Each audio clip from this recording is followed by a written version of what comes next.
Aujourd'hui dans cette vidéo, on va aborder les nouvelles recrues et le mercato possible que compte faire le PSG. Salut à tous les gars, c'est Azial. Comme je vous l'ai dit dans cette vidéo, on va tranquillement parler du mercato du PSG qui va arriver cet été, les pistes, les recrues, les rumeurs qui commencent à gonfler autour de certains joueurs.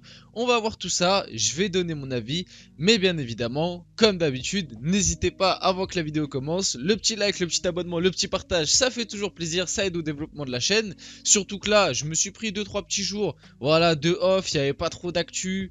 Là, aujourd'hui, je reviens, petite vidéo sur le PSG, peut-être que demain, je ferai débrief équipe de France. Bref, on verra. En tout cas, on commence sur cette magnifique photo de Luis Campos et Nasser Al-Khelaifi. Ça m'a fait rire, je me suis dit, je vais mettre ça pour commencer. Bref, passons à la vidéo. Le PSG s'intéresse à Kim Min-jae pour renforcer sa défense centrale.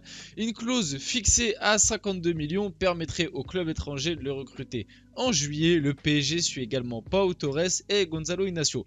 Bon, déjà, ces rumeurs sont plutôt, on va dire, intéressantes et ça me fait plaisir parce que si on suit autant de défenseurs centraux, ça veut dire que j'ose à penser que peut-être on va se séparer de défenseurs centraux, notamment de Sergio Ramos qui, même si cette saison c'est beaucoup mieux, il ne faut pas le prolonger, il ne faut pas tomber dans ce piège-là. On les a vus, les photos à l'anniversaire de son fils avec les trucs du PSG. C'est un piège, les gars, il ne faut pas tomber dedans, pardon, il ne faut pas prolonger Sergio Ramos. Il va arriver à 30, il a 37 ans ou 38 ans, je sais même plus, je crois qu'il va avoir 37 ans, voilà, c'est bon, au bout d'un moment, Sergio va te trouver un petit club à Abu Dhabi, je sais pas où, t'as été l'un des meilleurs défenseurs de l'histoire, mais c'est bon, bref, les rumeurs, les recrues, Kim Min-jae, Pau Torres, Gonzalo Inacio. Personnellement, Kim Min-jae, très bon défenseur du Napoli. 52 millions, c'est peut-être un peu risqué dans le sens où, mine de rien, avant cette saison, le gars n'était pas connu. Peut-être que cette saison, il est en surperformance et que ensuite, ça va stagner, voire régresser et que finalement, t'investiras 52 millions sur un joueur qui, l'année d'après, aurait pu en valoir 20 ou 30. C'est pas un joueur qu'on connaît depuis extrêmement longtemps. Certes, il a d'énormes qualités. Mais voilà, je trouve quand même que prendre Kim Min-jae dès cet été, c'est un peu risqué. Le PSG suit également Pau Torres et Gonzalo Inacio. Pau Torres, défenseur très intéressant, gaucher, comme Gonzalo Inacio d'ailleurs. Les gauchers en défenseur central, c'est de plus en plus rare. Pau Torres, j'aime beaucoup. Il a montré de très bonnes choses à Villarreal. Après, le problème de Pau Torres, c'est que je crois que Villarreal ne veut pas le lâcher et qu'il a une clause à 60 millions. Pareil, 60 millions pour Pau Torres, c'est peut-être un peu cher. À voir, parce qu'après, c'est un très très bon défenseur. Et pour finir, la dernière piste recrue, c'est Gonzalo Inacio. Gonzalo Inacio que je connais un peu plus, puisque déjà je suis la sélection portugaise, je suis d'origine portugaise, donc voilà, je suis la sélection portugaise. Il a joué d'ailleurs lors du dernier rassemblement là, face au Liechtenstein. Il a été très bon, après bon, il n'y a pas eu trop d'adversité, bref. Très bon défenseur, gaucher aussi, très bonne qualité à la relance, même avec le Sporting, il fait une très bonne saison. C'est un joueur qui est habitué à jouer dans une défense à 3, ça veut dire que le PSG compte sûrement rester dans une défense à 3, j'imagine. Et franchement, très bon profil. Après, voilà, le même problème, c'est que le Sporting ne veut pas le lâcher. Et s'il faut le lâcher, c'est minimum sa clause, donc 45 millions.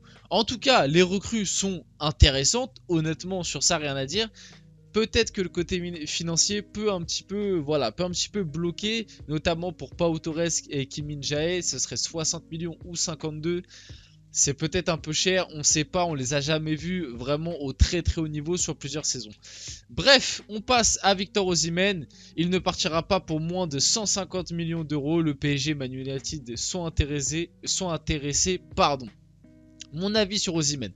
Le joueur est énorme, très bon joueur, sur ça, rien à dire. Après, 150 millions, c'est beaucoup trop cher. 150 millions, c'est beaucoup trop cher. Il ne faut pas que le PSG commence à reclaquer des sommes astronomiques dans ce genre-là. Surtout que Osimhen l'a fait savoir, lui, son rêve, c'est de jouer en première ligue. Donc pour moi, ça fait déjà deux trucs qui font que peut-être que c'est pas le choix idéal. Oui, le PSG a besoin d'un numéro 9. D'ailleurs, Mauro Icardi, mine de rien, on peut le tailler autant qu'on veut. Il serait resté au PSG cet été, il serait pas parti en prêt. Il nous aurait été grandement utile parce que le PSG n'a pas de vrai attaquant dans cette équipe. Mbappé, c'est plus un ailier gauche. T'as pas de numéro 9. Voilà, Osimhen, le profil est incroyable, le joueur est jeune, il fait rêver, honnêtement Osimhen il fait rêver, il est dans une forme étincelante et tout. Après, faut pas oublier que c'est un joueur qui a énormément de blessures, faut pas oublier que c'est un joueur qui, mine de rien, a mis un petit moment à s'acclimater au Napoli et a vraiment énormément performé, et qu'en plus de ça c'est un joueur qui n'a jamais non plus fait des saisons à de haut standing. C'est jamais un numéro 9 par exemple qui t'a dépassé les 30 buts saison. Parce qu'il a eu des blessures, parce qu'il a eu des soucis d'acclimatation, des fois il était sur le banc, etc. Bref, il y a plein de trucs qui font dire que Osimhen est un joueur exceptionnel, mais que ce n'est pas non plus la recrue sur laquelle je pense il est vraiment bénéfique de claquer 150 millions à l'heure actuelle, surtout que le PSG, financièrement, t'as déjà plein de cadavres au club. Je dis pas qu'Osimhen est un cadavre, mais je pense que financièrement, il faut essayer de faire des bons coups. Et Osimhen à 150 millions, c'est pas un bon coup. À 100 millions, là je te dis oui, 150, clairement pas. Passons à la suite. Chelsea, le PSG et Manchester United sont intéressés par Manu Koné, son prix 50 millions minimum. C'est ça un peu le problème en fait, c'est qu'à chaque fois que le PSG s'intéresse à un joueur, j'ai l'impression que d'un seul coup le prix double. Manu Koné, il y a quelques temps, ça nous parlait de 30 millions, là ça nous parle de 50 millions minimum. Moi franchement, Manu Koné, le profil est très intéressant. Moi j'aimerais beaucoup qu'il vienne au PSG, j'aime bien. J'ai pas regardé énormément de matchs de lui, mais le peu que j'ai vu, j'aime beaucoup. Milieu très complet, il peut jouer 6, il peut jouer 8, il a une bonne qualité de passe, il est physiquement très présent. Mais après le problème c'est que payer 50 millions pour un joueur qui entre guillemets n'a pas prouvé aussi au haut niveau, c'est extrêmement risqué quoi. Manu Koné c'est intéressant, après pareil à voir à quel prix. Honnêtement 50 millions ça me paraît quand même un peu cher. Passons ensuite à Andreas Pereira, récemment cité comme piste du PSG, a rencontré Neymar à Paris. Les gars, moi j'espère que cette rumeur Andreas Pereira, honnêtement c'est une blague. Le mec est passé par Manchester United à l'époque où Manchester United n'était pas une des grandes écuries européennes et n'a malgré tout pas réussi. Là à Fulham, ça m'a l'air pas mal honnêtement, sur le peu de matchs de première ligue où j'ai vu quand Fulham a affronté des grosses écuries, il était plutôt intéressant. Après je pense que c'est pas une recrue niveau PSG honnêtement, c'est un bon petit joueur. Mais voilà, honnêtement je ne pense pas qu'il est le niveau PSG, j'espère qu'on va pas tomber dans ce genre de joueur là. Le PSG souhaiterait déjà lever la clause de rachat présente dans le contrat de Xavi Simons au PSV d'un montant de 12 millions, donc très intéressant. Cette clause pourra uniquement se déclencher jusqu'à l'été 2024, donc jusqu'à cet été et l'été prochain. On a 2 ans pour recruter Xavi Simons. Moi j'aimerais énormément que Xavi Simons revienne au club, mais malheureusement, comme on a un grand intérêt pour Xavi Simons, c'est apparemment Ibrahim Sangaré, on a déjà un accord contractuel avec lui, c'est-à-dire qu'il s'est mis d'accord avec le club mais que le PSG n'a pas encore payé le PSV pour officialiser le contrat. Le PSV a pas l'air très très chaud pour nous les laisser les deux, et ils essaieraient, enfin c'est ce qui est en train de ressortir de plus en plus, ils essaieraient un maximum de convaincre Xavi Simons de renouveler son contrat, parce que si Xavi Simons renouvelle son contrat, la clause qu'a le PSG sera bien évidemment coupé, et donc le PSG devra payer un prix bien plus élevé. Si on veut récupérer Xavi Simons, ça pourrait être 40 millions, 50 millions, des choses comme ça. Et pour Sangaré, le profil est plutôt intéressant, c'est un profil qu'on n'a pas, un vrai 6 qui est malgré tout très bon avec la balle. Je ne l'ai pas vu jouer énormément de fois, mais je l'avais vu lors de la double confrontation face à Monaco où il avait été très très bon. Il avait éteint le milieu de Monaco, et le milieu de Monaco, tu as quand même des bons joueurs. Franchement, il est solide, j'aime bien l'idée, honnêtement j'aime bien l'idée. Après avoir, pour moi Ibrahim Sangaré, c'est un joueur qu'il faut mettre dans un milieu à 3 en pointe basse.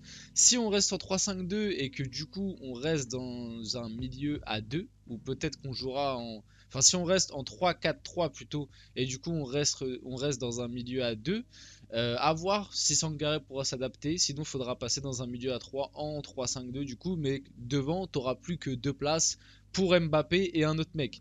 Sachant que justement devant Randal Kolo Muani attire l'attention du PSG, le Bayern, Manchester City, Arsenal, le Real Madrid et Manchester United décidément sont également intéressés. Le prix de départ fixé par Francfort est supérieur à 100 millions. Moi, Kolo Muani, j'aime énormément. J'aurais kiffé franchement le voir au PSG. J'aime beaucoup un profil un peu style Mbappé. Honnêtement, un profil un peu style Mbappé, mais qui est hyper polyvalent. Il peut jouer en pointe, il est très bon dans ce domaine-là, alors qu'Mbappé en pointe a un petit peu du mal, notamment vis-à-vis de son jeu de tête, et que des fois Mbappé veut trop descendre, toucher la balle. Kolo Muani, lui, il sait rester bien devant, faire des appels, etc.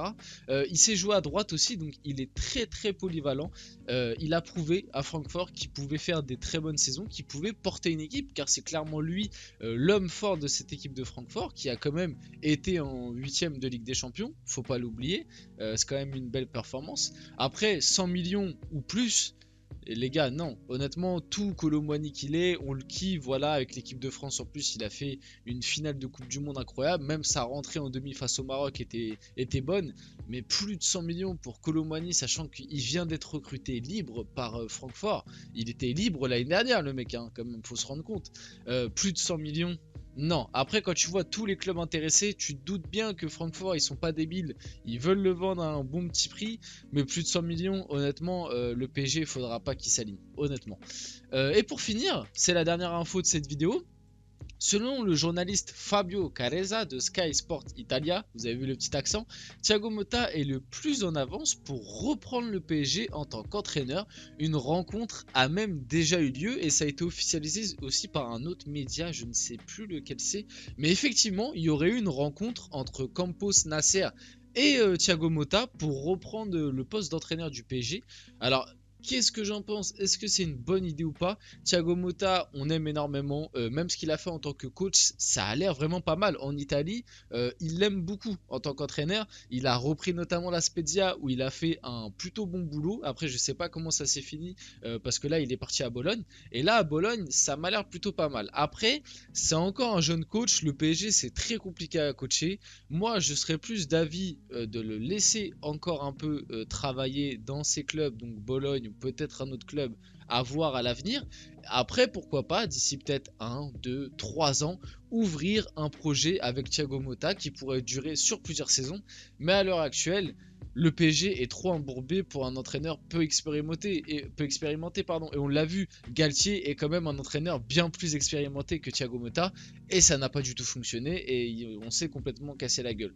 Laissons Thiago Motta un peu travailler, on va voir pour les prochaines recrues d'entraîneurs. En tout cas, Galtier, il faut le virer. En tout cas, c'était Azial, j'espère que cette vidéo vous a plu. Si c'est le cas, n'hésitez pas, le petit like, le petit commentaire, le petit partage et on se retrouve très rapidement pour une prochaine vidéo.